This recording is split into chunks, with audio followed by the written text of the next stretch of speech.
Russell at the piano outlet here, and I just got carried away on this Yamaha C7 that's going out to Jerry in Mariposa, California. And I don't know, I know in playing this piano, I just really kind of couldn't stop because it really sounds awesome, but it's a C7, what do you expect? But if anybody who's never seen any of our videos before, our pianos that come out of Piano Outlet here are a lot different than any other place that offers used pianos, because again, all we offer here are used Yamahas. As you can see in here, the camera just like pan around a little bit. We've got a huge selection of all different model Yamahas, and we specialize in Yamaha C7s, which is the largest Yamaha Conservatory Series piano that Yamaha makes. The next piano up from here is going to be the 9-foot Concert Grand. These pianos are favorites for concert artists who need a nice sturdy piano at home to play on, as well as recording studios, or even on some smaller concert stages or venues. These pianos are also favored by many great artists like Billy Joel and Elton John. You always see them playing on C7s, and they're favored in the studios.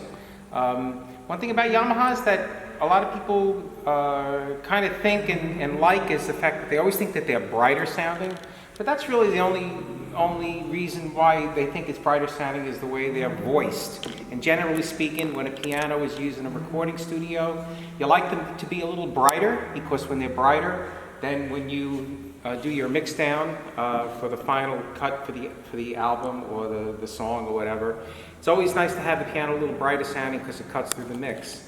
A piano with a warmer sound is a lot of times favored by classical pianists. Me, although I'm a classical pianist, I still like a brighter sound. Makes the piano sound a little more lively and loud, which is what I like. And one of the reasons why I like a piano that can be loud is because it means that you have just a lot of horsepower to work with. You could always play softer, but when a piano can have a lot of power and strength to the sound, you have a lot of range and dynamics, and this piano has it. Anyway, this Yamaha is around 1990, and so it is 30 years old or so, you know, and but you would know it by the way the piano looks, the way the piano sounds, and the way the piano plays, because what we do here at Piano Outlet is we take older instruments that have been sitting in homes that haven't been used, and then we go through them entirely, where we take all the strings out of the piano, we take all the hardware off the piano, we take it completely apart. All the ebony parts of the piano get buffed and polished to the way they were when they were new. What you have to remember about this finish, this is not a painted finish, this is a polyester resin, so it's a couple of millimeters thick. So if you have a scratch, you just wet sand it and polish it, and it looks like new again. So I already played the piano for you, so you already have an idea of how it sounds, but let me take you on a little tour of what we do on the inside of the piano. Now, if you want to take a look here, as a matter of fact, what I'm going to do is I'm going to take the music stand out. So before I take the music stand out, I'm going to give you a little piano lesson here. When you take the music stand out of a piano, you have to make sure first that the fall board, this is what the keyboard is called, the fall board, you have to make sure that it's closed. And then you're going to release the prop over here for the music stand, let it down, and then you're going to pull it out nice and easy, one hand on this side, one hand on this side, nice and evenly. Take it, put it somewhere where it won't get knocked over, okay?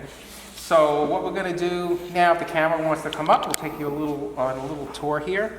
One thing that you'll see here, what we have is all brand new tuning pins. And the one thing about a piano, and that's any piano, is that as the piano ages, whether it's being played or not, the ability for these tuning pins to hold pitch gets compromised just through the passage of time. So what happens is that even a piano that's not played much, you'll notice that these coils here are going to be a lot lower to the iron plate. When this coil reaches the iron plate, because every time that you tune this tuning pin, you turn it this way like a screw and it goes further down. When this coil gets close to this plate here, iron, this is the iron plate, you can't tune it anymore and you need a new tuning pin. And if you need a new tuning pin, you need a new pin bushing, which is the wood that surrounds the tuning pin, and you're also going to need a new string.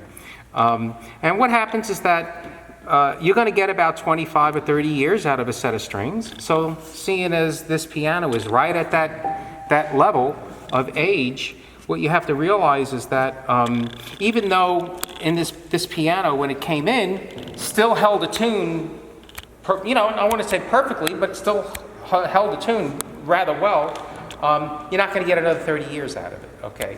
So a used piano dealer would sell this piano, and maybe they warranty it for 5 years, maybe not, I don't think they would, but if they did, you might get another 5 years out of a set of tuning pins.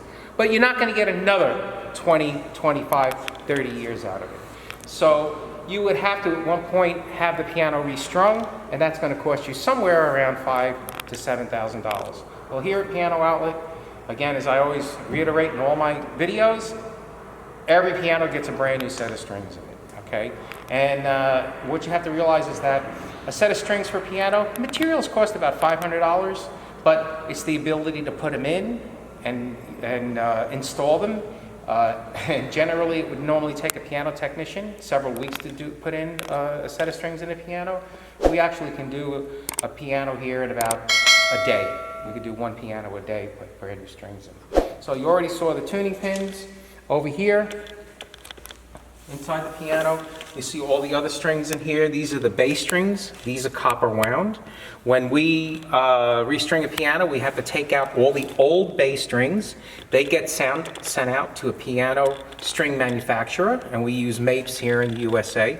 And they will duplicate the strings exactly to the same specs that Yamaha did.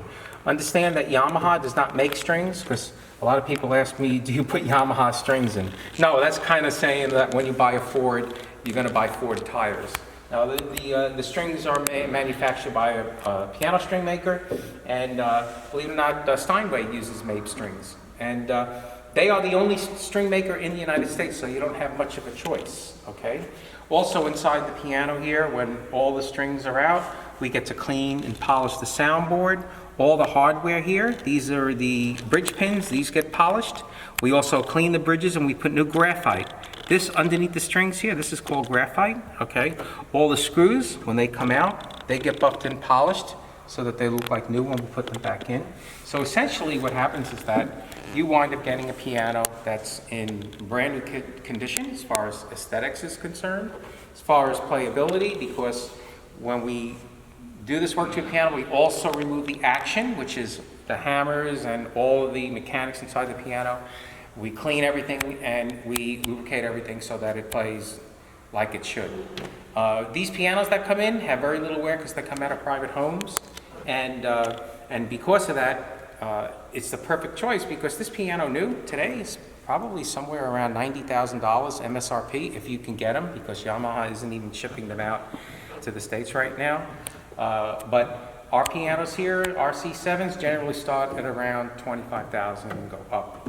So just a little bit more about the piano and more about how to handle it. But one thing you have to worry about what people do is that they don't really know how to close the lid on the piano, which I'm going to do to this piano right now so you can see the top of the lid.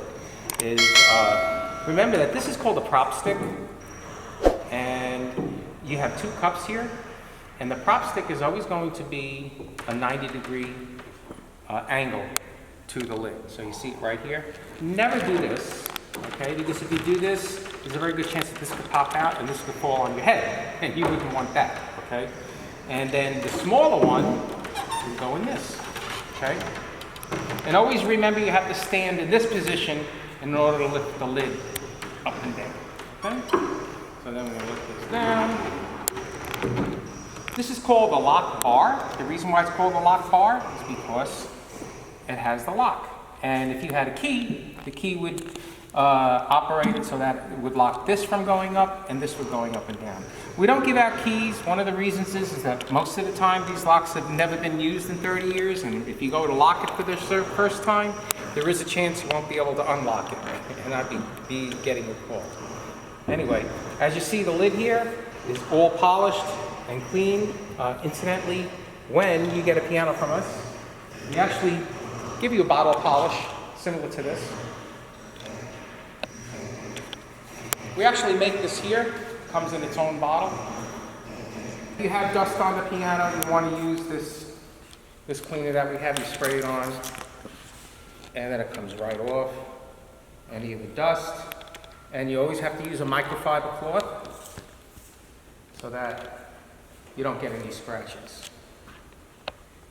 And that will maintain the lid of your piano. I know some people call it a hood like a car, but we call it the lid here. And there you go.